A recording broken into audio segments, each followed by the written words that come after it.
Hallo, ek is Hannes Windel, die synodale kantoorbestuurder en ook die skrywer van die synode.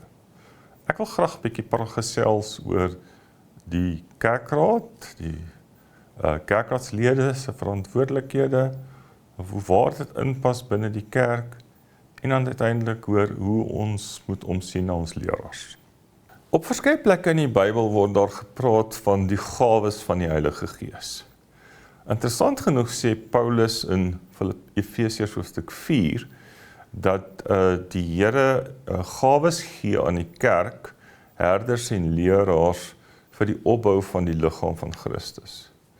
Ek dink altyd as ons as gereformeerdes dink oor die samestelling van 'n kerkraad, met die verkiesing van kerkraadslede, ouderlinge en diakens en die beroep van 'n predikant, gaan dit eintlik daaroor dat ons die gawes van die Heilige Gees wat God vir ons gee, in 'n kerkraad saambring. En daardie kerkraad moet dan op 'n geestelike manier die gemeente lei. Dit is interessant dat die Nuwe Testament nie regtig 'n struktuur vir 'n kerkraad gee nie, maar wel praat oor bedienaars van die woord, ouderlinge en diakens. In die gereformeerde kerke het ons dit geformaliseer. Ons het in ons kerkorde voorskrifte oor wat 'n predikant se taak is. Daar's voorskrifte oor wat 'n ouderling en 'n diaken se taak is.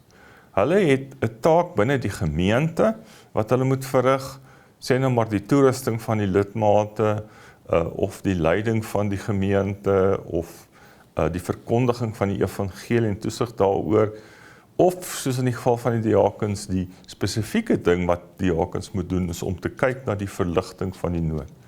Dit is dan ook die sake waarop kerkraadslede moet fokus wanneer hulle in 'n kerkraadsvergadering saam is.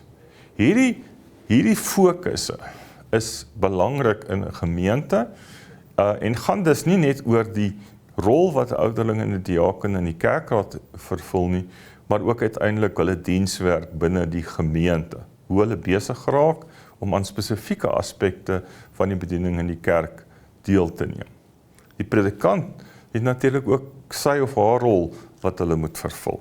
Wanneer 'n mens oor 'n gemeente praat, kan ons nooit in die NG Kerk praat van 'n gemeente asof 'n gemeente op sy eie bestaan of haar eie bestaan. 'n Gemeente is in 'n bepaalde dorp of stad gevestig, saam met ander NG gemeentes. En ons noem dit, ons staan in verband met mekaar. Daardie verband is nogal belangrik.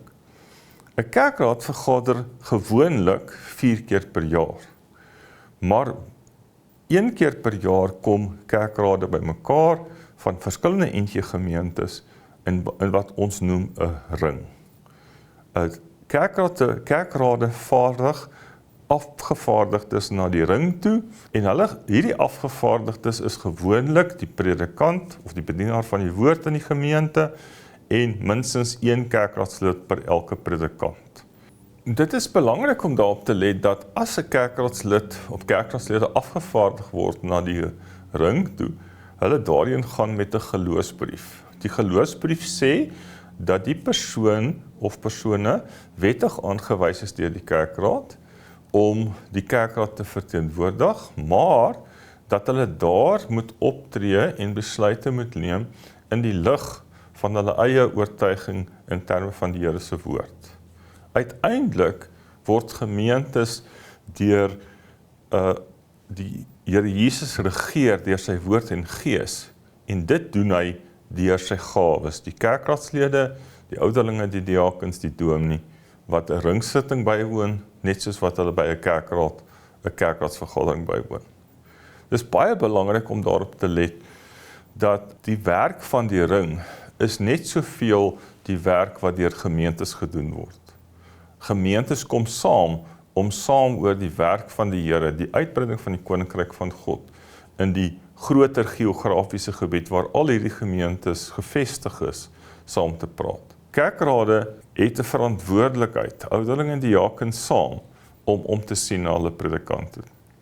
Dit beteken nie net dat hulle moet seker maak dat die dominee vergoeding kry nie, maar dit beteken ook dat die dominee tyd het om te kan rus, dat die dominee tyd het om verlof te neem en wanneer sy of hy op verlof is, werklik te kan rus en te ontspan. Maar dit beteken ook dat die predikant ondersteun moet word met sy bediening, bemoedig moet word en versterk moet word. Ouderlinge en diakens moet mekaar bystaan en help om aan hulle spesifieke take te werk. Nie net in die kerkraad nie, maar ook in hulle bediening in die gemeente. As kerkraadslede hulle bydrae lewer in die ring en synode, kan die koninkryk van God uitgebrei word.